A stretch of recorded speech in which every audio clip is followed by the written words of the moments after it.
യെഹെസ്കേൽ 19 1 മുതൽ 14 വരെയുള്ള വാക്യങ്ങൾ. നീ ഇസ്രായേലിന്റെ പ്രഭുവിനെ കുറിച്ച് ഒരു വിലാപം ചൊല്ലേണ്ടതിന് നിന്റെ അമ്മ ആരായിരുന്നു? ഒരു സിംഹി തന്നെ. അവൾ സിംഹങ്ങളിടയിൽ കിടന്ന് തന്റെ കുട്ടികളെ ബാലസിംഹങ്ങളിടയിൽ വളർത്തി. അവൾ തന്റെ കുട്ടികളിൽ ഒന്നിനെ വളർത്തി, അതൊരു ബാലസിംഹമായി തീർന്നു. അത് ഇര തേടി പിടിപ്പാൻ ശീലിച്ചു, മനുഷ്യരെ തിന്നുകളഞ്ഞു.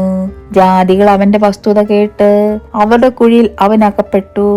അവർ അവനെ കൊളുത്തിട്ട് മിസ്രയീം ദേശത്ത് കൊണ്ടുപോയി. എന്നാൽ അവൾ താൻ വെച്ചുകൊണ്ടിരുന്ന ആശയ്ക്ക് ഭംഗം വന്ന് എന്ന് കണ്ടിട്ട് തന്റെ കുട്ടികളിൽ മറ്റൊന്നിനെ എടുത്ത് ബാലസിംഹമാക്കി. അവനും സിംഹങ്ങളിടയിൽ സഞ്ചരിച്ച് ബാലസിംഹമായി തീർന്നു. ഇര തേടി പിടിപ്പാൻ ശീലിച്ചു, മനുഷ്യരെ തിന്നുകളഞ്ഞു. അവൻ അവരുടെ രാജധാനികളെ അറിഞ്ഞു, അവരുടെ പട്ടണങ്ങളെ ശൂന്യമാക്കി. അവന്റെ ഗർജനം ഹേതുവായി ദേശവും അതിലുള്ളതൊക്കെയും ശൂന്യമായി പോയി. അപ്പോൾ ജാതികൾ ചുറ്റുമുള്ള സംസ്ഥാനങ്ങളിൽ നിന്ന് അവന്റെ നേരെ വന്ന് അവന്റെ മേൽ വല വീശി. അവൻ അവരുടെ കുഴിയിൽ അകപ്പെട്ടു. അവർ അവനെ കൊളുത്തിട്ട് ഒരു കൂട്ടിലാക്കി ബാബേൽ രാജാവിന്റെ അടുക്കൽ കൊണ്ടുപോയി. ഇനി അവന്റെ നാദം ഇസ്രായേൽ പർവ്വതങ്ങളിൽ കേൾക്കാതിരിക്കേണ്ടതിന് അവർ അവനെ ദുർഗങ്ങളിൽ കൊണ്ടുപോയി. നിന്റെ അമ്മ മുന്തിരി തോട്ടത്തിൽ വെള്ളത്തിനരികെ നട്ടിരിക്കുന്ന മുന്തിരിവള്ളി പോലെയാകുന്നു.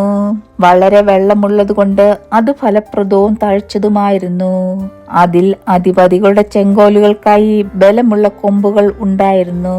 അത് തിങ്ങിയ കൊമ്പുകളുടെ വളർന്നു പൊങ്ങിയിരുന്നു. അത് പൊക്കം കൊണ്ട് കൊമ്പുകളുടെ പെരുപ്പം കൊണ്ട് പ്രസിദ്ധമായിരുന്നു.